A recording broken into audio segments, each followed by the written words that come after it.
교수님, 제가, 예, 들리시나요? 제 말씀? 예, 예, 예. 그러면 예, 먼저 이신영 네. 교수님께서 먼저 설명부터 하고 그렇게 들어가도록 예, 예. 할까요? 인사하고 잠깐 설명드리고 시작하겠습니다. 예. 오늘 먼저 이렇게 훌륭한 분들 모시고 귀한 시간 갖게 해주셔서 아주 영광이고 감사드립니다. 이렇게 또 기회 주신 김희연 교수님께 감사드리고요. 김희연 교수님 제가 알게 된 게 사실은 그 중앙대학교 우수한 교수하고 함께요. 한국 해양산업 발전을 위한 정책개발 연구에 참여했었습니다. 그래서 그 인연으로 이 김인현 교수님 알게 됐고요. 또 이렇게 좋은 기회 갖게 됐는데 모쪼록 아주 좋은 유익한 피드백 많이 주셨으면 좋겠고요. 저희들이 또 그런 피드백을 받아서 더욱 좋은 교육을 할 수 있도록 하겠습니다. 그래서 오늘 제가 여기 계신 분들이 또 저나 이동건 교수님 잘 익숙하지 않은 사람들이라서 먼저 소개 말씀드리고 시작하려고 합니다. 이동건 교수는 서울대학교 조선해양공학과에 2003년에 입학했습니다. 그러니까 03학번입니다. 그리고 2013년에 박사학위를 받자마자 목포해양대에 스카우트돼서 교수로 부임을 했습니다. 그래서 현재는 목포해양대학교 조선해양공학과의 교수로 재직 중이고요. 전문 분야는 조선 생산 자동화, 생산 관리, 그리고 조선해양 정보 시스템입니다. 그래서 이제 앞으로 한창 각광을 받을 그런 분야의 전문가시고요.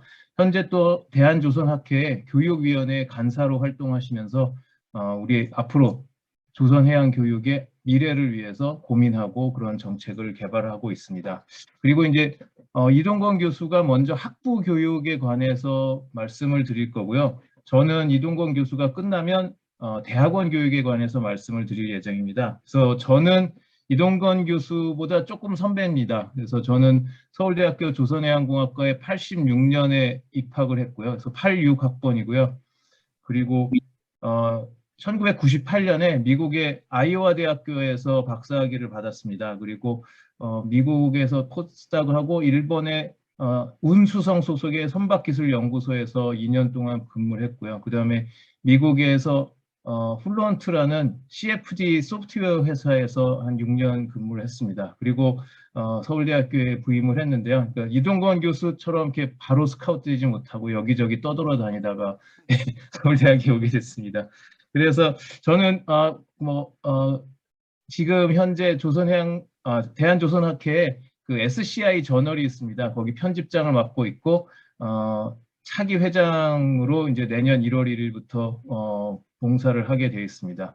목포해양대학교의 이동건 교수님은 또 이제 제가 몰랐는데 공교롭게도 이제 다음 달부터 대학에 이제 그 기획처장을 맡게 된다고 하더라고요. 그래서 기획처장이 이제 그 대학에선 굉장히 중요한 자리인데요. 그래서 거기서 아마 또 큰 아주 좋은 역할을 할 거라고 생각합니다. 그래서 이제 마이크를 이동건 교수께 넘기겠습니다. 이 교수님 부탁드립니다. 네, 소개받은 목포해양대학교 이동건입니다. 대부분 처음 인사드리는 것 같은데요. 오늘 이렇게 귀한 시간 주셔서 감사드리고, 시간이 이제 밤늦게 계속 지속되고 있으니까 우선 본격적으로 보고 싶은 내용을 좀 제가 먼저 소개를 해드리려고 합니다. 먼저 화면 공유를 좀 드리면서 말씀을 드리도록 하겠습니다.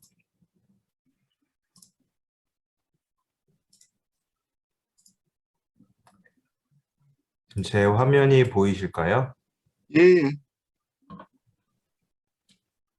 슬라이드 네, 크게 했는데 이것도 네. 잘 보이실까요? 네네.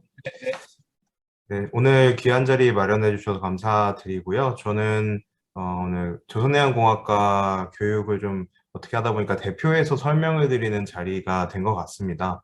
다행히도 제가 지금 학회에서 교육위원회 간사를 맡고 있어서 관련된 사항들을 많이 수집을 하고 있고 분석을 하고 있기 때문에 많은 내용을 설명드릴 수 있을 것으로 판단이 됩니다.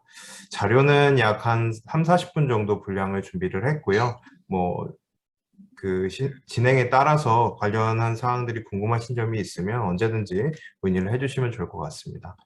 그러면 이제 소개를 드리도록 하겠습니다. 제가 오늘 말씀드릴 내용은 국내외 조선해양공학 교육의 현황과 그리고 개선 방안에 대한 고찰 내용이 되겠습니다. 대한조선학회 교육위원회에서 진행한 내용이고요. 대한조선학회가 내년에 70주년을 맞게 됩니다. 70주년을 맞이해서 처음으로 조선해양공학 교육 백서라는 것을 발간하게 되었고, 그 발간된 내용들의 일부를 발췌를 해서 해당 내용을 정리를 하였습니다.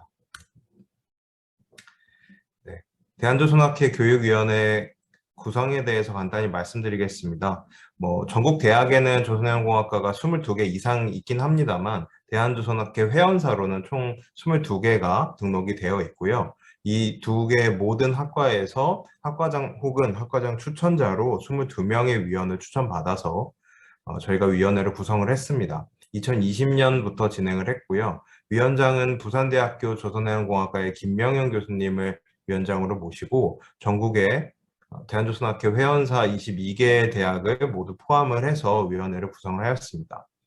통상 저희가 분기에 한 번 정도는 미팅을 하면서 여러 가지 방안들을 도출을 하는데 이번 위원회에서는 교육 백서를 만들자라는 거에 초점을 맞춰서 산업계 내용보다는 교육에 초점을 맞춰 학과 구성원들 위주로, 교수 위주로 위원회를 구성을 하였습니다.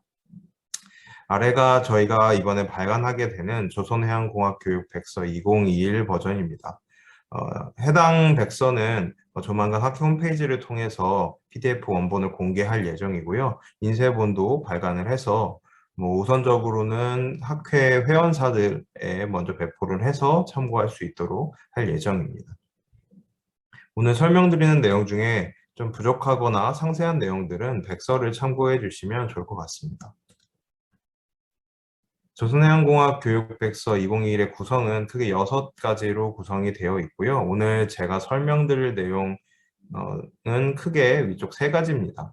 일단 우리나라에 진행되고 있는 조선해양공학 교육과정에 대한 분석과 해외 쪽 교육과정, 그리고 앞으로 어떻게 나가야 되는가 부분에서 연합 및 교류 방안, 그리고 수요 기반 교육과정에 대한 부분들을 말씀드릴 예정입니다. 첫 번째로 국내외 조선해양공학 교육과정 분석 내용이 되겠습니다. 우선 국내에서 지금 진행되고 있는 조선해양공학 교육에 대해서 말씀드릴 예정이고요. 앞서 말씀드린 것과 같이 이 내용은 학회 회원사인 22개 대학에 한정된 내용이기 때문에 완전히 일반화된 내용은 아니라고 보실 수도 있습니다. 전국의 22개 대학의 조선해양공학 관련 학과들 교육과정 표를 분석하고 실제 학과장과 위원들의 설문조사를 통해서 교육과정을 분석을 했습니다. 제가 알기로는 지금까지는 이런 시도를 한 적은 없었고요. 그러다 보니 굉장히 일반적으로 모든 사람들이 알고 있던 내용들도 당연히 조사가 되었지만 새롭게 굉장히 학교마다 특성이 다르다라는 것들도 알게 되었습니다. 조사를 해보니 조선해양공학의 학문 분야가 전통적으로 3가지 분야로 구성되어 있다는 것을 다시 한번 확인할 수가 있었고요. 그 3가지는 유체, 구조, 설계, 생산 이 3가지 분야입니다. 앞서 소개해 주신 이신영 교수님 같은 경우에는 유체역학 쪽에 관련된 유체 분야의 교수님이신 거고요. 저 같은 경우에는 이제 설계 생산을 전공한 교수가 되겠죠. 그래서 대부분의 조선해양공학과들이 이 3가지 분야를 기본 분야로 해서 과목을 운영을 하고 있습니다. 일부 이 3가지 분야에 들어가지 않는 분야로는 해양 플랜트, 의장 설계, 최근에는 친환경 선박, 스마트 선박, 스마트 야드 같은 교과목들이 편성되고 있음을 확인을 하였습니다.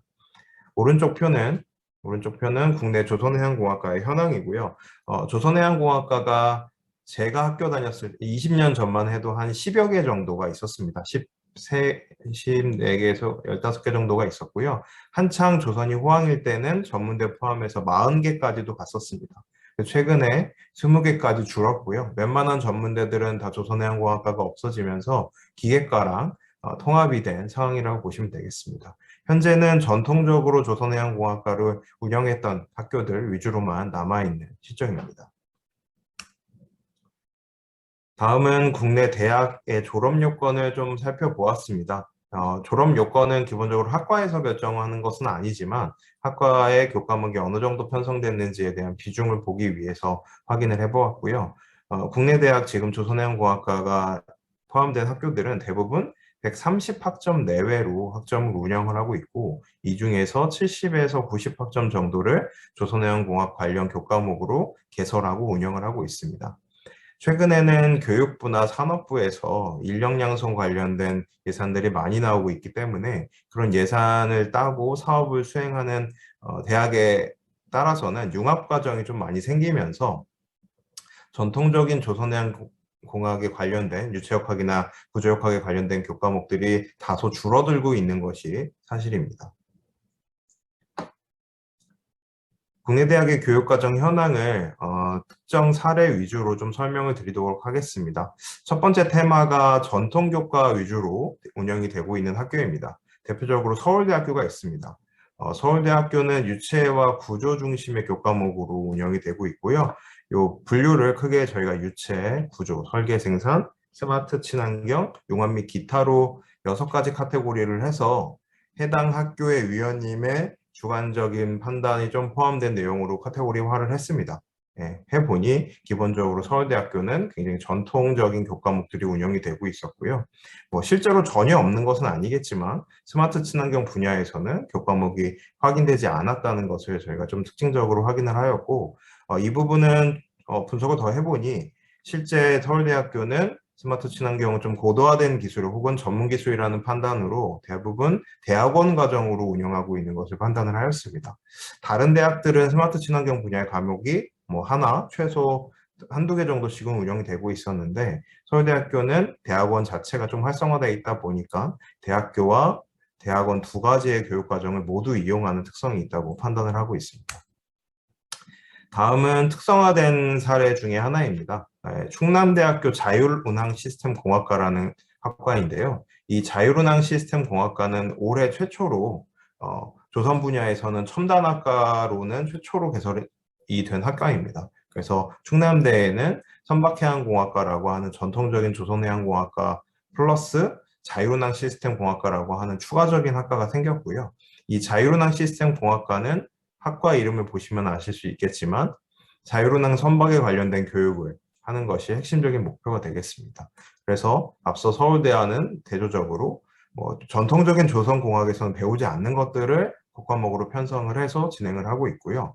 관련 교원도 새로 충원을 하고 기존의 로봇공학과나 혹은 기계공학과의 융합 전공을 통해서 다음과 같은 교과목들을 편성을 하고 있습니다. 그리고 또 특징적이라면 최근에 생긴 학과다 보니까 기초 교과목이 예전에는 저희는 뭐 정력학, 유체역학, 공학수학 정도가 기초였다면 여기는 인공지능개론, 컴퓨터 프로그래밍, 뭐 가상현실 시뮬레이션 같은 것들이 기초 교과목으로 편성되어 있다는 것이 좀 특징적이라고 볼 수 있겠습니다. 다음 사례는 해양플랜트 특성화된 사례가 되겠습니다. 한국해양대학교와 인하대학교가 수년 전에 이제 해양플랜트 특성화 사업을 크게 유치를 하면서 그때 이후로 해양플랜트 교과목들을 많이 편성을 하였고요. 그러다 보니까 설계 생산 분야에 해양플랜트 피드 설계라든지 뭐 자원개발공학이라는 과목과 같은 해양플랜트 교과목들을 많이 편성을 하였습니다. 물론 그런 사업을 처음 따고 했을 때는 조선산업이 해양플랜트로 크게 호황이던 시절이었기 때문에 괜찮았지만 최근에는 해양플랜트 자체의 수요가 조금 많이 줄어들었고요. 그러다 보니 해양플랜트의 비중이 조금 줄어들고 있다라고 알고 있습니다. 네, 다음 좀 특이한 사례는 해양레저 쪽, 설계와 해양레저 쪽이 특화되어 있는 저희 대학 사례입니다. 목포해양대학교 교과목을 봐주시면 앞서 보여드린 것과 같이 설계 생산의 과목이 좀 많이 편성이 되어 있고요. 특히 융합 기타에 보시면 레저 쪽 키워드들이 보이고 있습니다. 저희 대학은 요트 조정면허 시험장을 갖고 있어서 그 인프라를 통해서 1학년 때 학생들에게 조정면허를 따게 한다든지 하는 교육을 하고 있고요. 설계 생산 교과목이 많은 이유도 아무래도 이제 지방으로 내려온 학생들이 수도권 학생들에 비해서 그리고 거점대학 학생들에 비해서 수준이 낮은 것은 사실입니다. 그러다 보니까 실무 교육 편성이 많이 되게 됐고요. 그리고 설계 생산 쪽 교수님 자체가 기존의 유체구조 교수님들보다 조금 젊게 편성이 됐습니다. 그래서 젊은 교수들이 좀 많이 과목을 개설을 하면서 설계 생산과 좀 실용적인 그리고 학생들이 좋아하는 교과목 위주로 편성된 형태도 있습니다. 다음은 현장 실무 중심의 사례가 되겠습니다. 거제대학교에도 조선해양공학과가 있고요. 거제대학교는 전국에서 조선소와 가장 가까운 학교 중에 하나입니다. 거제 유일한 조선해양공학과라고 볼 수 있을 것 같은데요. 바로 대우조선해양과 밀접하게 관계를 갖고 있기 때문에 지역 조선소의 요구사항을 굉장히 잘 반영을 하고 있습니다. 그래서 수년 전 같은 경우에는 거의 설계 생산 교과목들이 많았다고 저는 알고 있었습니다. 근데 올해 기준으로 다시 분석을 해보니까 최근에 스마트 선박 키워드가 굉장히 많이 나오고 있고요. 그래서 무인 수송기계, 호등, 그다음에 현장 작업자들이 실제로 아두이노를 쓰는 일들이 굉장히 많다고 합니다. 아두이노 실습, 스마트 조선 기초 실습과 같이 현장에서 필요로 하는 기술 위주로 과목이 편성되어 있는 것도 확인하실 수가 있습니다. 이런 교과목들은 대부분 기초 이론보다는 실무 중심의 교과목이라고 봐주시면 좋을 것 같습니다. 모든 대학을 다 살펴보지는 않았고요. 일부 테마 위주로 제가 한 5, 6개 대학을 소개해드렸습니다. 이런 대학들의 교육과정은 평균적으로 약 40여 개의 교과목을 편성해서 운영을 하고 있습니다.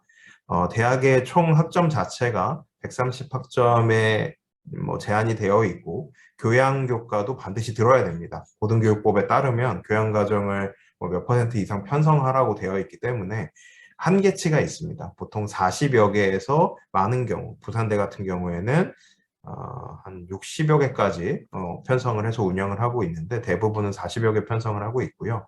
부산대학교 같은 경우에는 이 학부교육과 관련된 사업을 굉장히 많이 수행을 하고 있습니다. 플랜트 사업도 마찬가지고요. 엔지니어링 사업도 하고 있고 최근에는 스마트야드 사업도 땄었죠. 그러면서 그 사업마다 새로운 특성화된 과목들이 새롭게 신설이 되고 있고 그리고 부산대 조선과 학생 수 자체가 거의 100명을 넘다 보니까 여러 가지 분반을 통해서 교과목을 운영하고 있지만 보통 40명 정도 내외로 운영하고 있는 대부분의 대학교에서는 40개 정도의 교과목을 편성하고 있음을 알 수 있었습니다. 이런 교과목들의 분야에 따른 분류를 좀 정리를 해봤습니다. 수학이나 이런 부분들을 전공 기초로 하면 약 30%가 전공 기초 교과목이고요.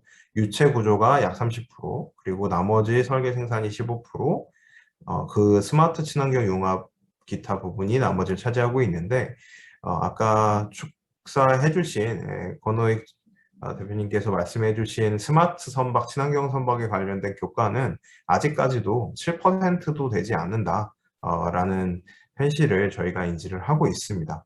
이러한 문제점들은 앞으로 점차 개선이 될 거라고 판단이 들고요. 근데 단기적으로는 사실 힘든 것이 사실입니다. 교수 편성 자체가 전통 교과를 배웠던 사람들이고 전통 교과 위주로 채용이 되고 있었기 때문에 이 새로운 교과를 편성하기에는 좀 역부족인 현실이기 때문에 그런 부분들은 이후에 제가 발표드릴 연합 분야라든지 공유 대학을 통해서 개선을 해야 되지 않을까 생각을 하고 있습니다. 네, 다음은 해외 대학의 교육과정 사례를 분석드리도록 하겠습니다.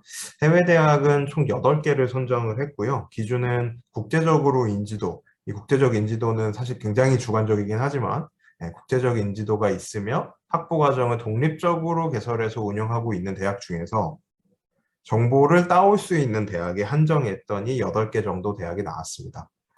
조금 오타가 있는데요. 텍사스 A&M이고요. 미국에 2개, 미시간대와 텍사스 A&M, 그리고 일본에는 오사카 대학, 교수대학, 그리고 영국에는 뉴캐슬과 유럽에는 네덜란드의 데프트까지 해서 총 8개의 대학을 저희가 조사를 하였습니다. 물론 MIT라든지 런던 콜리지나 기타 등등의 대학교에서도 조선해양공학 관련 과정들이 있는 것으로 판단은 됐는데 대학원으로 운영이 되거나 조선보다는 전통적인 해양공학 중심으로 운영되는 곳들이 많아서 저희 위원회에서는 이 8개에 대해서만 살펴보았습니다. 해외대학의 교육과정 학과들의 교육과정을 분석을 해보면 한마디로 요약드리면 교육 환경 자체가 다르답니다. 대부분의 대학이 국내 교원 수에 비해서 굉장히 많은 교원을 확보하고 있고요. 업무 강도가 이로 인해서 상당히 낮습니다. 우리나라도 서울대학교, 부산대학교, 목포대학교 정도는 굉장히 많은 숫자, 10여 명 이상의 교수를 확보하고 있으나 나머지 대학들은 입학 정원 40명 정원에 한 6명 정도의 교수를 편성을 하고 운영을 하고 있습니다. 그 아래 통계청에서 지금 분석한 우리나라의 전체적인 교육 환경을 보시면 일반 대학이 이제 4년제 대학인데요. 교원 1인당 학생 수가 약 22명 정도로 편성이 되어 있습니다.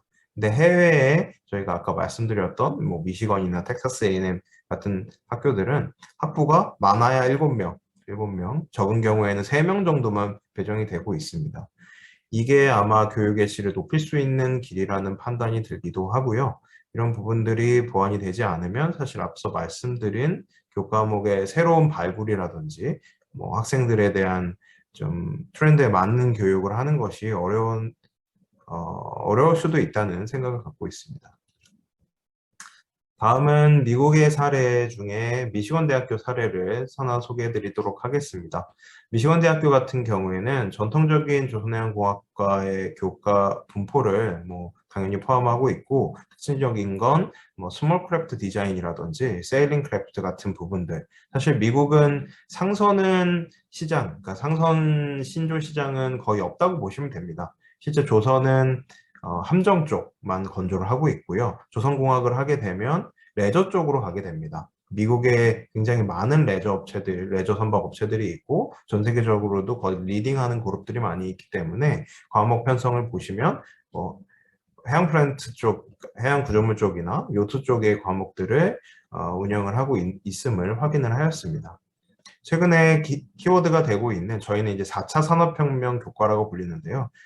미국은 4차 산업혁명이라는 키워드는 쓰진 않습니다. 그렇지만 저희가 생각하고 있는 뭐 디지털 쪽, 4차 산업혁명 쪽, 인공지능 쪽 교과목들은 대부분 대학원에 개설을 해서 운영하고 있음을 확인을 하였습니다. 다음은 텍사스 A&M 대학이고요. 텍사스 A&M은 플랜트 쪽으로 굉장히 특성화가 잘 돼 있다고 알려져 있고요. 해양공학 중심으로 운영이 되고 있고, 그로 인해서 구조보다는 유체와 설계 생산 쪽 교과목들이 좀 집중이 되어 있습니다. 좀 특징적이라면 리더십 앤 익스피리언스 교과를 통해서 한 학기 이상 실습을 보냅니다. 여기 계신 분들이 대부분 해기사 분들이라고 저는 알고 있습니다. 해사대학을 나오시고 해양대학을 나오신 분들이라고 알고 있는데 해양대학을 나오게 되면 1년 이상 승선을 하죠. 1년 이상 승선을 하면서 실습을 하시고, 그래서 실습이 당연하다고 판단을 하시는데, 조선해양공학과 같은 경우에는 적어도 제가 학교 다녔을 때만 하더라도 실습이라는 건 없었습니다. 현장 실습이라는 게 아예 없었고, 지금 현재 저희 대학 같은 경우도 현장 실습을 보낸다고 하면 한 1, 2주 정도밖에 안 보내는 형편인데, 해외 대학 같은 경우에는 물론 이제 텍사스에 한정된 일일 수도 있다고 판단을 합니다. 텍사스에는 인근에 오일 컴퍼니가 워낙 많기 때문에 오일 컴퍼니랑 밀접한 관계를 통해서 한 학기 이상 실습이 가능한 형태로 운영을 하고 있었습니다. 다음은 일본 사례가 되겠습니다. 일본은 오사카 유니버시티 사례를 좀 정리해 봤는데요. 아래 보이시는 것처럼 굉장히 전통적인 교과목으로만 운영이 되고 있죠. 아시는 것처럼 일본은 이미 조선이 많이 사양 산업이 됐고요. 과거에는 도쿄대에도 조선과가 있었지만 없어진 지 오래입니다. 오사카도 섣불리 말씀드리긴 좀 어렵겠지만 저는 없어질 가능성이 높다고 판단이 되는 게, 제 동기 중에서도 해외에서 특히나 일본에서 일하는 친구가 한 명 있는데요. 그 친구가 일본의 조선업 상황을 전해주는 걸 들어보면 일본 조선소에는 일본인이 없다고 합니다. 거의 뭐 싱가포르, 필리핀, 한국인 그 위주로. 저희는 그래도 엔지니어링은 한국인이 하고 현장은 이제 외국인이 하는 경우들이 있지만, 일본은 뭐 현장 엔지니어링 불문하고 거진 외국인이 편성을 되고 있기 때문에 자국 내 조선 산업 자체가 좀 이렇게 개선되려는 노력이 많이 부족한 형태가 이 교과 과정에도 보이고 있다고 판단이 듭니다. 특징적인 것을 하나 찾아보자면 컴프리헨시브 서브젝트라는 교과목을 통해서 조선공학을 특화시킨다기보다는 일반적인 대학 교육의 요새 이제 트렌드긴 한데요. 좀 융합 교육을 하는 그런 교과목도 편성되어 있는 것을 확인을 하였습니다. 다음 사례는 영국의 뉴캐슬 유니버시티 사례가 되겠습니다. 뉴캐슬 유니버시티는 조선 쪽에서는 한국하고 굉장히 많은 교류를 하고 있는 대학 중에 하나가 하나입니다. 부산대, 인하대, 해양플랜트, 아까 말씀드렸던 해양플랜트 사업단도 이 뉴캐슬 대학교랑 거의 협약을 해서 진행을 했었고요. 보통 국내에서 조선해양공학과가 해외 교류를 한다라고 하면 거의 빠짐없이 함께하는 대학이기도 하고, 실제로 뉴캐슬을 가게 되면 한국인 연구원들, 학생들이 굉장히 많은 것으로 확인할 수가 있습니다. 그 이유로 인해서인지 설계 생산 교과목들이 많이 편성이 되어 있다는 것으로 확인을 할 수 있었고요. 구조 유체보다는 조금 더 실무적인 중심의 교육을 편성하고 있음을 확인할 수가 있었습니다.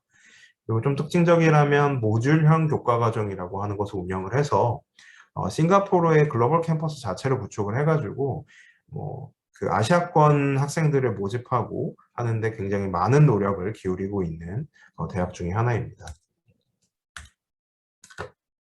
네, 이것으로 조선해양공학 교육 현황에 대해서 이제 간단히 말씀을 드렸습니다. 다음은 앞으로 저희가 어떻게 나아갈지에 대한 고민을 위해서 이제 여러 가지 방안들을 고민을 해봤습니다. 그 첫 번째가 교류 방안이고요. 두 번째가 이제 수요 기반에 대한 교육 방안인데, 일단 교류 방안에 대한 부분들 저희가 정리한 내용 설명드리도록 하겠습니다.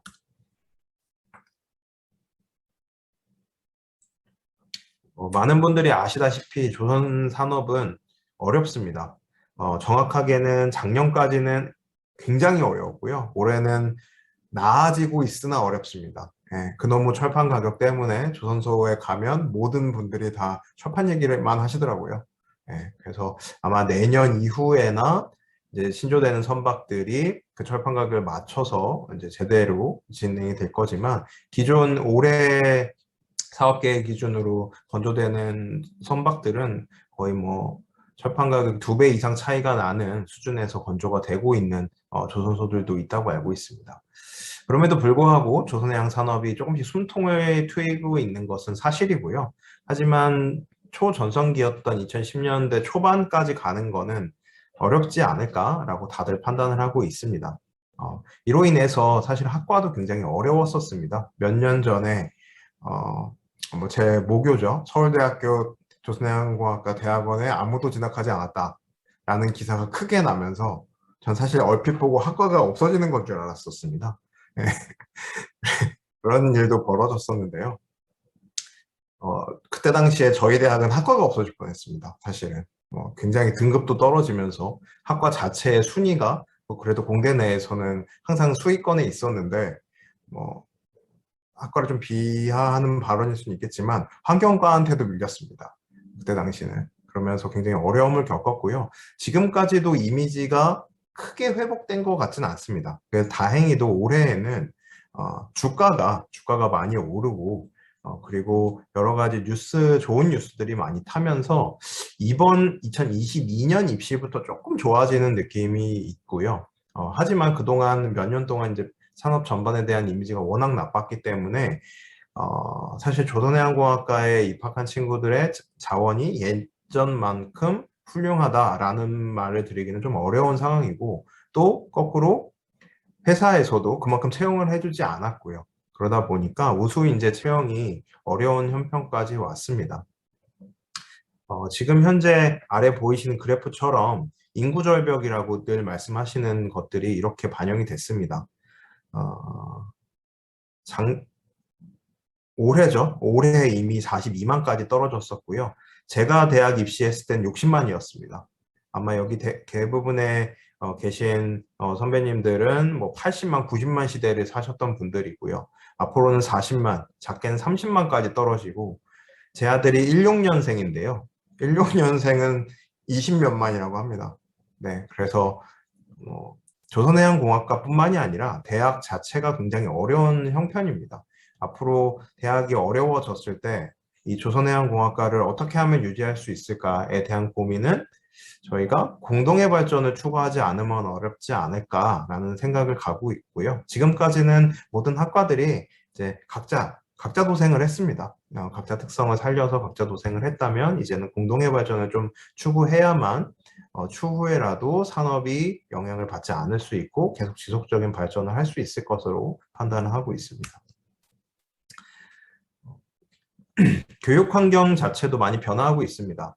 교육 환경 자체는 강제로 변화한 것이 맞고요. 사실은 앞서 말씀드린 것처럼 60만이던 학생이 40만까지 줄었고 약 25% 정도의 대학이 문을 닫게 됩니다. 산술적으로 25%가 없어지는데 인서울 대학들은 없어지지 않을 가능성이 높죠. 아마 지방대 위주로 지방사립대는 거의 다 없어질 것이라고 보고 있습니다. 이 와중에 아까 처음에 말씀드린 조선해양공학과가 약 3분의 1이 지방사립대에 위치를 하고 있습니다. 그리고 그 나머지 3분의 1 정도는 지방국립대에 위치를 하고 있고요. 수도권에는 인하대, 서울대 두 군데밖에 조선과가 없습니다. 나머지는 모두 다 지방에 있기 때문에 지방 자체가 대학 운영에 어려움을 겪게 된다면 조선해양공학과는 다른 학과보다 더 많은 영향을 받을 거라고 이제 생각을 하고 있습니다. 이로 인해서 대학들이 공유대학이라는 키워드를 통해서 여러 가지 생존 방안을 찾고 있습니다. 일단은 뭐 여기 아래 보이시는 것처럼 총장님들이 만나서 악수하고 MOU도 맺고 여러 가지 가시적인 노력을 하고 계시지만 실효적인 정책이나 움직임은 아직까지는 사실 없는 것이 사실입니다. 그래서 앞으로 이 공유대학이라는 것이 잘 이제 퍼져나간다면 대학 차원의 공유뿐만이 아니라 조선해양공학과 차원의 공유도 필요하지 않을까라는 생각을 갖고 있습니다. 이것이 왜 가능한지를 좀 저희가 역으로 분석을 해봤는데요. 앞서 말씀드린 것처럼 조선해양공학은 유체구조, 설계, 생산 굉장히 명확한 틀을 갖고 있습니다. 모든 대학의 학과가 그 세 가지 분야로 보통 교수 채용을 합니다. 최근에 서울대학 같은 경우가 이제 뭐 스마트 선박이라든지 자유로운 선박 전공으로 낸다는 특징이 있지만 대부분의 학교는 이번에는 구조, 이번에는 유체, 이번에는 설계 생산 이런 식으로 티오를 내서 교원들을 모집을 하고요. 그러다 보니까 연구도, 교육도 그 위주로 편성이 됩니다. 이게 너무 올드패션한 교육을 한다는 단점도 생길 수 있겠지만 거꾸로 공유를 할 수 있는 여지가 많습니다. 그래서 전통적인 분야의 편성이기 때문에 이 비슷한 학사 구조를 통해서 공유할 수 있는 틀이 잘 만들어질 수 있을 것이라고 판단이 들고 사실 이 공유는 뭐 이건 제 개인적인 생각입니다만 학교 간에 혹은 학과 간에 운영하기도 상당히 어렵습니다. 뭐 학회라든지 협회라든지 제가 알기로는 조선공업 조선해양플랜트협회군요. 조선해양플랜트협회에서 이제 조선해양 관련된 중장기 인력 로드맵을 짜는 것으로 알고 있습니다. 어저께 관련 모임을 갔다 왔는데요. 그쪽에서 지금까지는 한 번도 안 했었던 조선 산업을 유지하기 위해서 약 10년짜리, 20년짜리 중장기 로드맵을 짜고 그 로드맵을 통해서 인력 양성을 하겠다라는 움직임도 있습니다. 그때 뭐 학회나 협회 등에서는 저희 학과들을 연결해 줄 수 있는 플랫폼이나 공유교육 방안을 마련해 준다면 조선해양공학이 앞으로도 더 잘 될 수 있는 방향이 되지 않을까 생각을 하고 있습니다. 실제 공유가 된다고 하면 기본적으로는 학점 교류가 당연히 가능해져야 됩니다. 예, 학점 교류는 현재 알려져 있는 사례는 전국 국립대학, 거점 국립대학끼리 학점 교류를 하고 있고요. 그리고 이제 지역 거점 대학교라고 불리고 있는 학교끼리 하는 그런 여러 가지 학점 교류 협약들이 있습니다. 소위 말해서 부산대학교를 다니고 있지만 내가 서울대학교에 있는 교과목을 듣고 싶다라고 하면 서울대학교 교과목을 들어서 내 부산대학교 학점에 포함하실 수 있는 그런 것들이 있고요. 최근에는 점점 많아져서 뭐 서울총장 포럼이라는 플랫폼도 있다고 합니다. 서울에 있는 대학 총장들이 모여서 우리는 우리끼리 잘 만들어 보자라는 그런 플랫폼도 구축한 사례가 있었습니다. 그리고 또 다른 사례로는 이제 부산권입니다. 부산 경남권에서 움직임이 많이 있고요. 대표적으로 최근에 아예 공유대학이라고 하는 키워드가 있습니다. 뭐 공유대학은 나온 지 한 약 3년 정도, 차수로는 한 3년 정도 됐으나 아마 모르시는 분들이 훨씬 많을 겁니다. 공유대학은 현재 경남에 공유대학이 운영이 되고 있고요. 국내 최초의 공유대학으로 경상대, 창원대, 경남대 등 국립대, 사립대를 넘어서는 그런 공유대학이 편성이 돼서 어느 대학을 다니더라도 자기가 원하는 전공을 할 수 있게 그런 편성이 되어 있는 형태고 사실 고등교육법상 운영하기가 굉장히 어려웠지만 저 사례를 통해서 교육부가 실마리를 찾고 연빈이가 지금 세미나에 지금 여기 나와 있어. 그렇구나. 여기 보면. 그 실마리를 찾아서 다른 지역에도 공유대학을 펼치고 있습니다. 본 자료에는 포함하지 않았지만 저희 대학이 위치하고 있는 전남 지역도 이 경남 USG 공유대학을 모델로 삼아서 전남 공유대학을 운영할 예정입니다. 전남 공유대학은 전남권에 있는 거의 모든 대학이 다 포함돼서 진행을 할 거고요. 여기는 조선 쪽이 메이저를 좀 잡고 있습니다. 그러다 보니까 공유대학의 핵심 1번 학과가 친환경 스마트 선박학과가 생길 예정이고요. 거기서는 앞서 말씀드린 것과 같이 공유할 수 있는 형태로 학생들을 키워내지 않을까 예상을 하고 있습니다. 또 다른 사례로는 부산 소재 대학 간의 경우 대학입니다. 사실 부산시는 빠졌죠. 이런 것들이 뭐 강제한다기보다는 서로 생존을 위한 욕심이기 때문에 부산대학교 같은 경우는 생존에 걱정이 없는 모양입니다. 그래서 빠지고 동명대, 동서대, 동아대, 동의대, 부경대, 한국해양대까지 포함이 돼서 2020년에 여기 아래 총장님들이 모여서 진행을 하셨고요. 제가 알기로는 링크는 당연히 부산대도 할 겁니다. 근데 부산대는 빼고 간 거 보면 아마 여러 가지 문제들이 있었을 거라고 판단이 들고 그래서 약 6개의 대학이 공유대학 플랫폼을 구축을 해서 경남 공유대학 말고 부산 공유대학을 만들자. 그래서 지금 현재 부산 공유대학이 됐고요. 경남이 원래는 부산이랑 합쳐서 더 키우려고 했었습니다. 근데 실패하면서 부산 대신 꽁 대신 닭이라고 해야 될까요? 부산 대신 울산을 잡았습니다.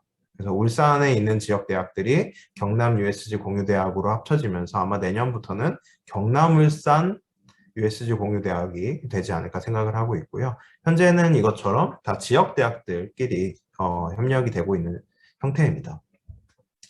또 다른 교육 공유 사례 중에는 이제 연세대와 같이 좀 이름 있는 대학들이 온라인 강의 시스템을 같이 운영하고 있는 곳이 있습니다.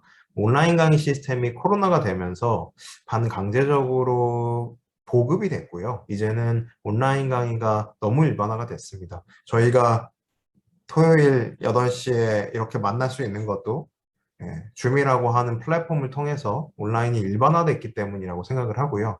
불과 2년 전까지만 해도 무슨 회의할 때 스카이프로 할 거냐 뭐 할 거냐 줌 말씀드리면 나 줌 없다 이렇게 말씀하시는 분이 훨씬 많았는데 지금은 줌으로 하겠다라고 하면 모든 분들이 다 참여하실 수 있고 너무나도 일반화되어 있는 상태가 되어 있죠. 그래서 이런 학교들끼리 온라인 공동 강의도 하는 사례들도 있습니다.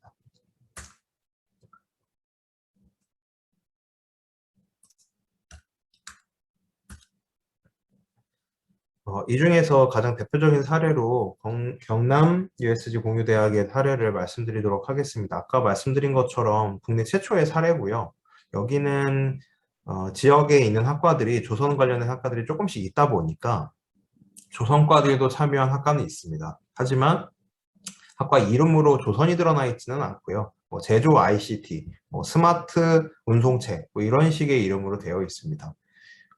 이 대학 같은 경우에는 아래 그림처럼 지역 대학의 굉장히 어려운 현실을 혁신을 통해서 극복하자라는 취지로 진행이 됐고 현재까지는 좋은 모델로 인정을 받고 있습니다.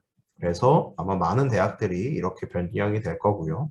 전남 같은 경우도 내년 혹은 내후년부터 시작이 될 텐데 조선 관련된 목대 조선과 저희 조선과 전남대 여수 캠퍼스에 있는 조선과 그리고 조선대 조선 쪽 전공이 합쳐가지고 4개의 공유 학과를 지금 운영할 예정이 있습니다.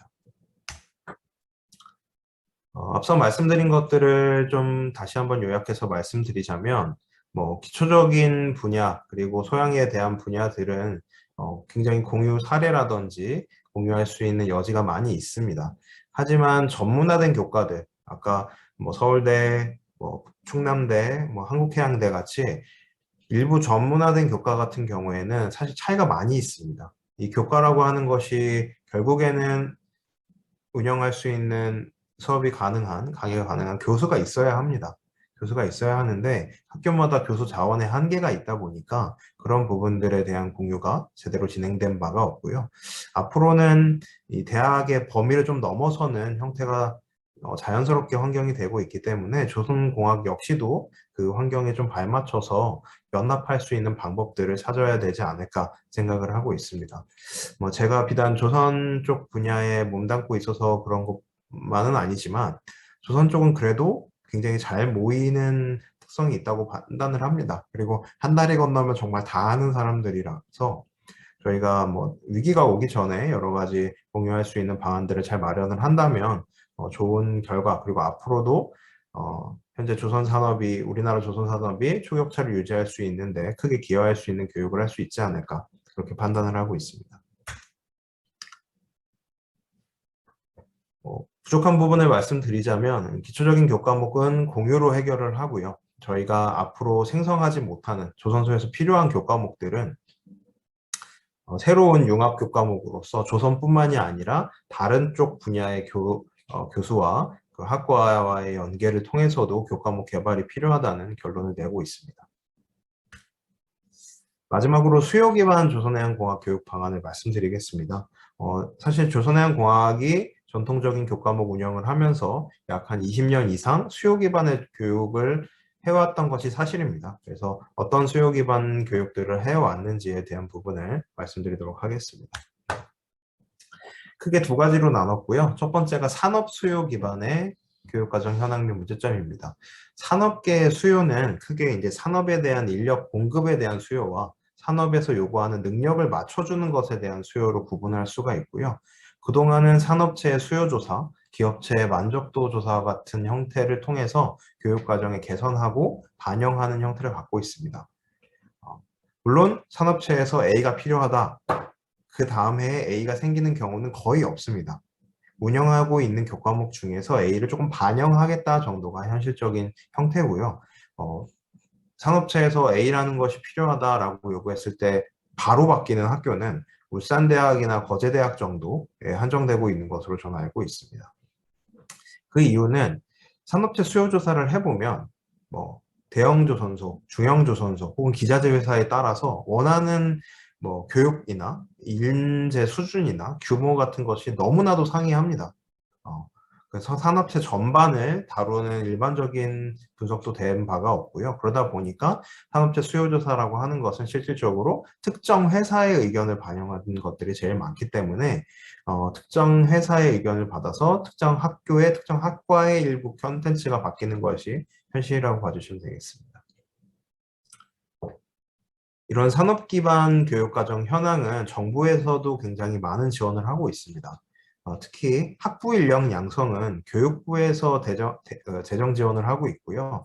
관련된 재정 지원 산업은 뭐 산학협력 선도대, 링크 플러스라고 많이 알려져 있는 링크 사업 같은 것들이 있고, 최근에는 뭐 지역혁신 플랫폼 같은 사업들이 있고요. 그리고 또 다른 좀 고도의, 예를 들어 최근에 이제 뭐가 있었죠? 친환경 선박 인력 양성이나 스마트 야드 인력 양성 같은 경우는 산업부에서 나옵니다. 그런 인력 양성들은 대학원 인재를 키우는데 초점을 맞추고 있어서 학부교육은 교육부의 예산을 통해서, 교육부의 사업을 통해서 진행이 되는 형태가 많기 때문에 저희가 어떻게 산업체의 이런 요구사항들을 일반화시킬 수 있을 것인가에 대한 노력이 좀 필요한 상황입니다.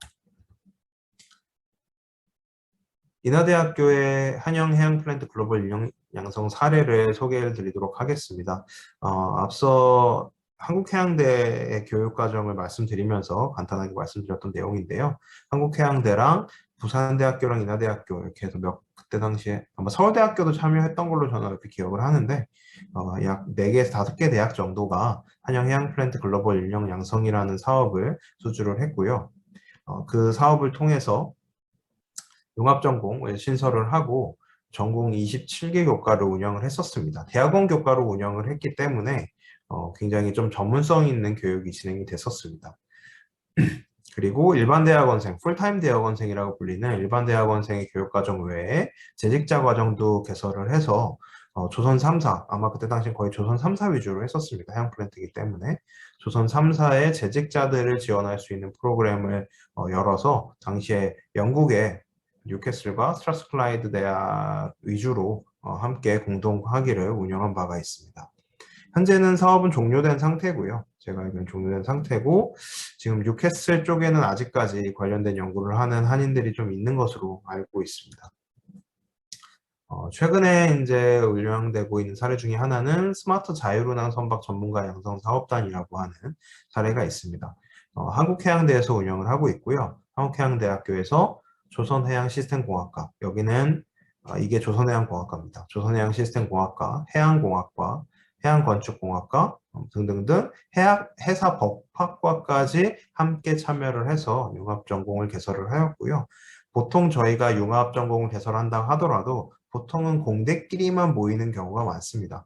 근데 최근에는 공대끼리만 모이면 사실 융합으로 쳐주지도 않습니다. 예. 완전히 타 분야가 뭉쳐지지 않는다면 융합으로 봐주지 않는 케이스가 많기 때문에 여기는 인문 계열이죠. 법학 쪽이 붙으면서 함께 융합전공 개설이 됐고요. 거기서 자율운항 선박에 관련된 조선공학적인 그런 교과목들 플러스 법에 관련된 부분들도 함께 진행을 하는 것으로 알고 있습니다. 또 하나 특이한 사례는 거제대학교의 ATS 모델인데요. ATS는 Advanced Tracking Study라고 해서 현장 동행형 수업이라고 부르고 있습니다. 조선소를 바로 끼고 있고 조선소에 밀접한 관계를 갖고 있기 때문에 운영이 가능한 환경이라고 볼 수가 있는데, 실제 교육, 이론 교육 플러스 실무 교육은 학교에서 열심히 진행을 하면서 실습 교육을 아래 보이시는 것처럼 3사이클 기준으로 운영을 합니다. 학교에서 받은 내용들을 이제 두 번째 사이클부터는 아마 대부분 대우조선 혹은 대우조선의 협력사로 가는 것으로 알고 있습니다. 대우조선의 사내협력사 혹은 인근에 있는 사외협력사에 가서 실제 인턴을 하는 거죠. 저희가 이해하기로는 인턴을 하면서 실무를 배울 수 있도록 하고요. 그런 교육, 실습하고 인턴한 과정들을 다시 돌아와서 학교의 교육과정으로 묶어내는 형태를 갖고 있습니다. 이런 형태는 굉장히 실무적으로 효과가 좋은 것으로 알려져 있습니다.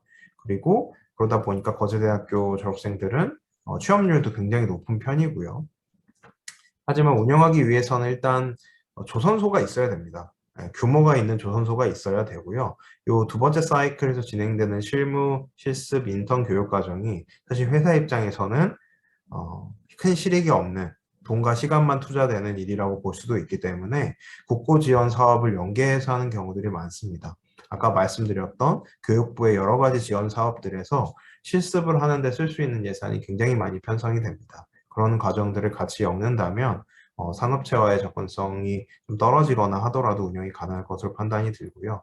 과거에는 조선소에서만 했었다면 지금은 많은 조선소들이 당연히 하위에 계열 IT 회사들도 많이 분사가 되어 있고, 현대 같은 경우에는 뭐 현대글로벌서비스와 같이 아예 전문 엔지니어링 회사까지 만들면서 꼭 조선소에서 인턴을 하지 않더라도 앞으로 스마트 선박이나 친환경 선박 분야에 인턴을 할 수 있는 그런 교육 과정들이 많이 발굴이 될 것으로 판단을 하고 있습니다.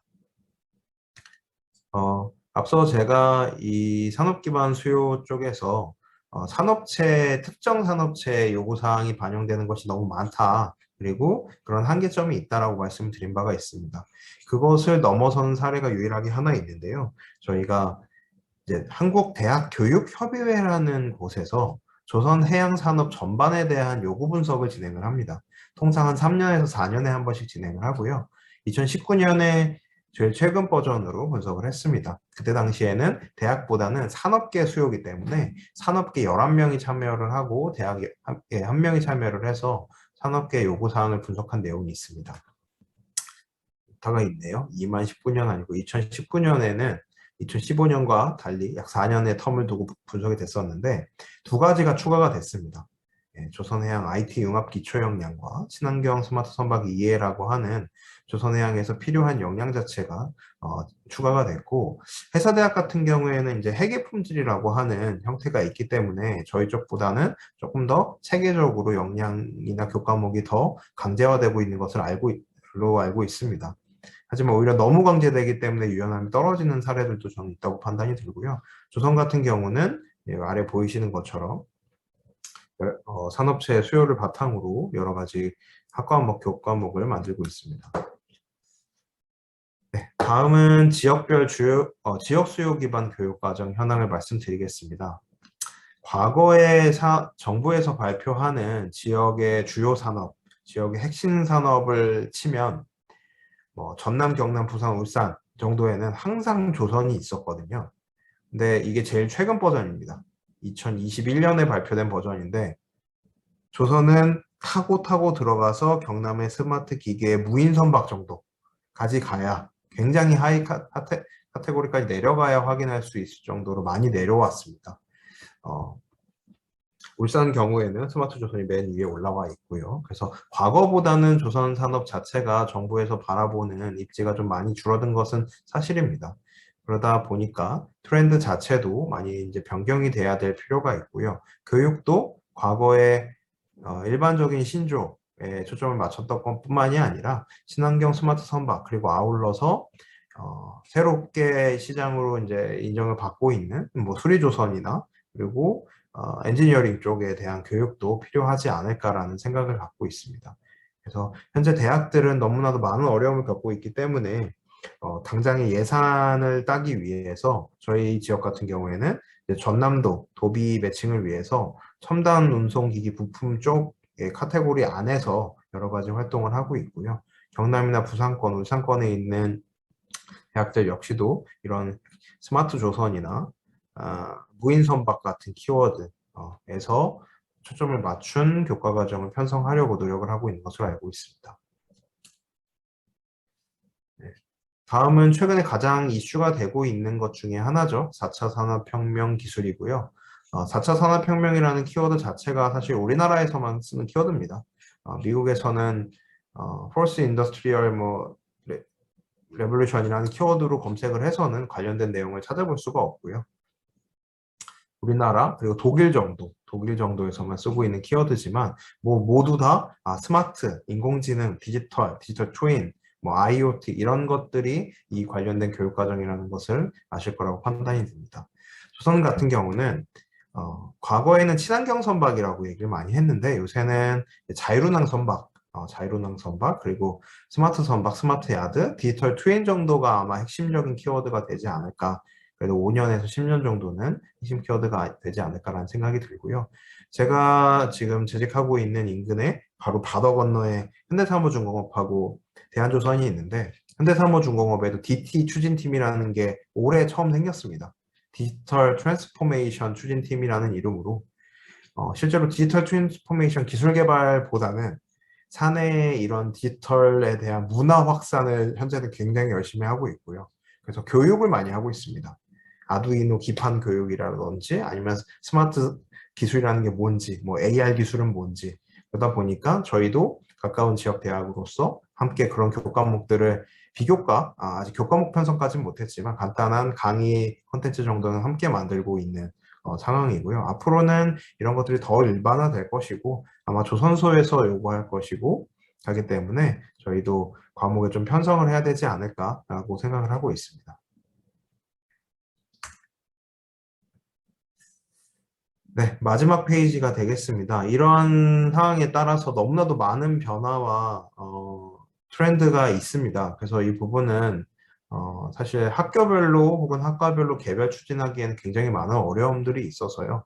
저희가 종합적으로 봤을 때는 크게 두 가지 방향으로 가야 되지 않을까라고 생각을 하고 있습니다. 첫 번째는 지금까지는 교과목 편성을 소위 말해서 해당 교수가 하고 싶은 교과목을 했습니다. 네. 이런 교과목이 필요할 것 같다라고 하면 개설을 해서 운영을 했고요. 혹은 그 전에 있던 교과목을 받아서 하거나 이 두 가지 유형이었다면 교육학 관점에서나 앞으로 지금 현재 학생들 그리고 향후의 체계적인 교육 시스템을 위해서는 역량 기반의 교과목 편성이 반드시 수행이 되어야 되고요. 이를 위해서는 조선해양공학에서 요구하는 역량을 분석하는 것이 필요로 합니다. NCS라고 하는 국가 직무능력 체계가 있는데요. 거기서도 조선공학에 대한 내용은 있습니다. 물론 이제 NCS는 4년제 대학에서 추진하기에는 조금 어려운 내용들이 많이 있어서 좀 트렌드를 바꿔야겠지만 학회나 혹은 협회 등에서 제대로 된 좀 더 디테일한 내용이 들어있는 조선해양공학 분야의 역량을 다시 한번 도출을 하고 전국 대학이 그 역량을 기반으로 기본 교과목을 약 70% 운영을 하고 지역 수요를 30% 정도 반영을 한 교과목 편성이 돼야 되지 않을까. 이렇게 저희는 분석을 하였고요. 이런 교과목 편성에 대한 부분은 그렇습니다. 그리고 교육 방식도 좀 바꿔야 된다고 생각을 합니다. 이미 약 2년 동안 온라인 교육만 했습니다. 저희 대학 같은 경우에는 약 한 달 정도씩 집중 이수라는 걸 진행을 했는데 저도 딱 지난주까지 수업을 해봤습니다. 2학년 수업이었는데요. 2학년 친구들이 서로 친구가 한 명도 없습니다. 대학을 1년에 딱 2달 오니까 서로 모르고요. 제가 강의실 들어가면서 안녕하세요라고 인사를 하면 다들 쭈뼛쭈뼛 인사도 못할 정도로 서로 모르니까. 보통은 강의 들어가기 전에는 친한 친구들끼리 모여서 웃고 떠들고 있습니다.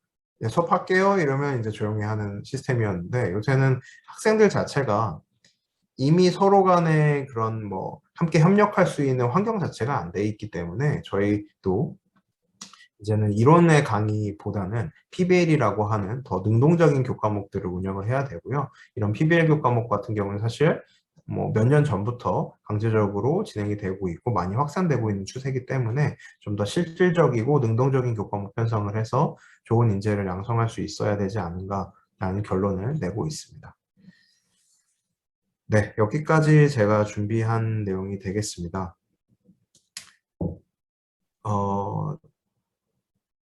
토론은 이진영 교수님까지 한 번에 하시고 진행하시는 게 좋겠죠. 그래서 혹시 이제 관련해서 궁금하신 내용은 끝난 발표가 다 정리된 이후에 제가 답변을 드리도록 하겠습니다.